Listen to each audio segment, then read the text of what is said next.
shadows creep, ancient percent where the heroes sleep. Beneath fire flowers and ashen ground, the echoes of battle forever resound.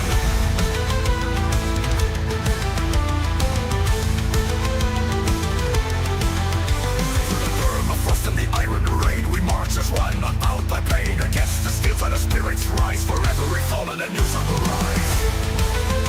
Through the palm of war we call our name. In the annals of history we sing our claim. Acer pass, where legends are born. In the heart of the storm, where the brave are sworn. We fight, we bleed, for freedom's cry. Against the machines, we rise or die.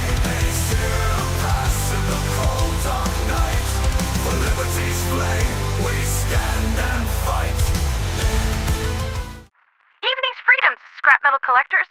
That was Is Your Past by Rogan Ravenheart, a fresh new release that hit the GWW only a few hours ago.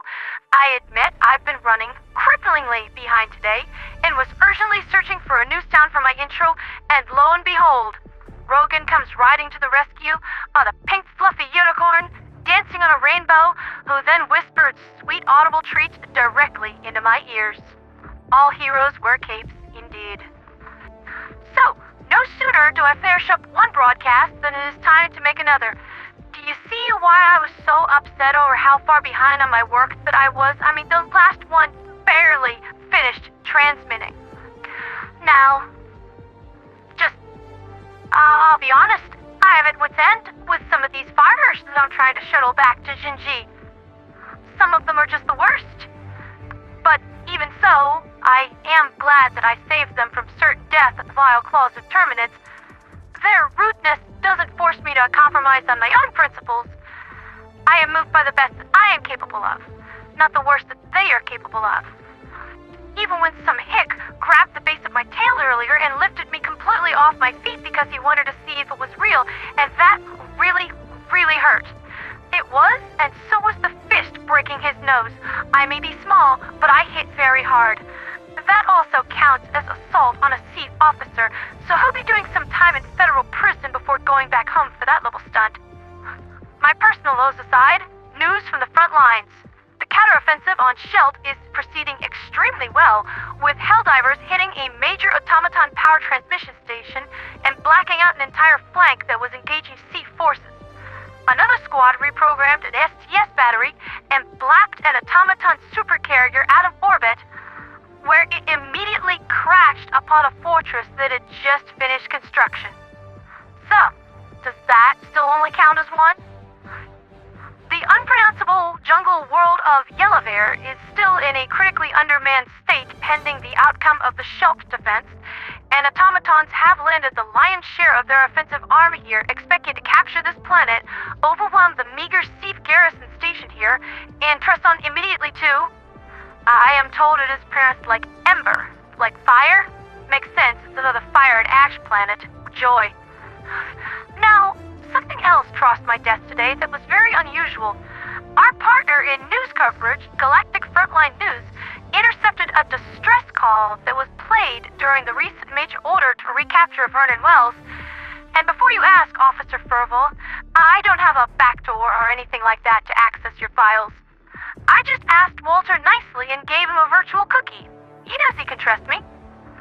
Anyway, let's have a listen. I cleaned it up as best as I could, but it's still pretty rough around the edges.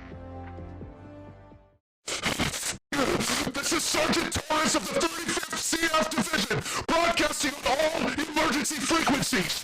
The 35th is pinned down on Vernon Wells, Sector H-92.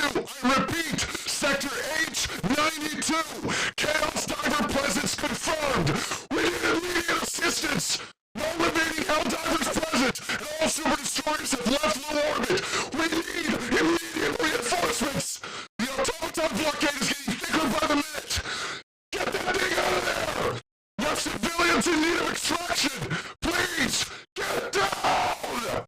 We can't hold out much longer! We need the Alliance! Oh, Liberty, save me! Ah!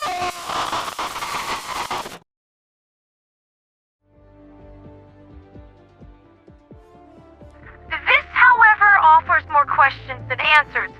We already knew Chaos Divers were present on Vernon Wells, stealing our scrap metal and denying us our rightfully earned orbital napalm barrage. Who is this alliance that he was speaking of? Walter was kind enough to provide us with this image that was found on Sergeant Torres' personal effects when he was undergoing treatment at Super Frank's hospital for very injured soldiers. This doesn't look like any emblem belonging to any Helldivers company that I'm aware of. My immediate instinct is that this is a sinister Chaos Diver trick meant to lull us into a false sense of security, but this just looks too high effort and too high quality for them. I mean, come on. You guys have heard Radio Free Galaxy. It sounds like they just lit a few squirrels into the recording studio and threw a script and a pack of cashews at them. Effort is not these guys' strong suit. I'll keep doing some digging on this and report back. My journalistic integrity demands nothing less, and now I'm genuinely curious.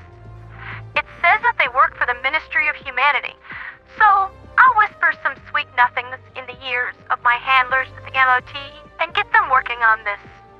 They're quite good at deciphering mysteries. There is a singular truth to this, and I'll be the first on the scene to report it. Then I'll be able to gloat some more to the Defender of Freedom's democracy officer over a nice lunch. At least, once we're finished dealing with this automaton apocalypse. Speaking of which, I just got confirmation that we are completely empty of civilians and the Pelican has returned to the hangar, so we are green to move to FTL speed to the Western Front. No time to resupply, so we'll just arrange for the logistician fleet to meet us at Imber. Thank goodness. That's been Liberty's latest with me, Pandera the Radio Angel. Both sides have their logistics fairly secured in this latest galactic conflict. It's all boiling down to a shin-kicking contest on the strategic scale. Winner is the guy with the biggest boots. And Helldiver feet are very, very large. For liberty, for freedom, for democracy, and for Super Earth.